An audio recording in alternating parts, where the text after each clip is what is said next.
Hi எல்லோருக்கும் வணக்கம். இன்னும் நம்ம பார்க்க போகிற தக்காளி தொக்கு தான். எப்படி பண்ணுறதுன்னு பார்க்கலாம் வாங்க.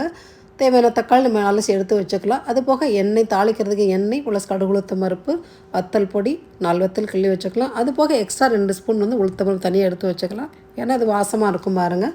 டேஸ்ட்டுக்காக நம்ம சேர்த்துக்கலாம். எண்ணெய் தக்காளி ஒரு 3/4 பத்துக்கு ஆட்டி எடுத்து வச்சுக்கலாம் மிக்ஸி ஜாரில். இந்த பக்கம் பார்த்திங்கன்னா கடாய் சுடமென்ட்டு அதில் எல்லாத்தையும் போட்டு பொரிஞ்ச உடனே நம்ம ஆட்டி வச்சுருக்க தக்காளி கூட எடுத்து ஊற்றிடலாம் பாருங்கள். கொதிச்சிருக்கு. தேவையான தண்ணி பார்த்தீங்கன்னா மிக்ஸி ஜார் அலசின தண்ணியே போதுமானது.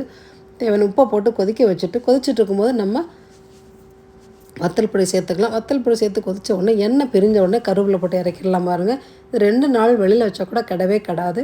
இது இட்லி, தோசை, பொங்கல், சப்பாத்தி எல்லாத்துக்கும் நல்லா பாருங்க. ப்ளைன் ரைஸ்க்கு ரொம்பவே நல்லாயிருக்கும். ஸோ ட்ராவலுக்கு நம்ம எடுத்துகிட்டு போகலாம். 2 நாள் வெளியில் வச்சா கூட கிடாதுன்னு சொன்னால நம்ம ட்ராவலுக்கும் எடுத்துகிட்டு போய்க்கலாம். கண்டிப்பாக நீங்கள் ட்ரை பண்ணி பாருங்கள். ட்ரை பண்ணி எப்படின்னு சொல்லுங்கள். ஓகே, தேங்க்யூ, பாய்.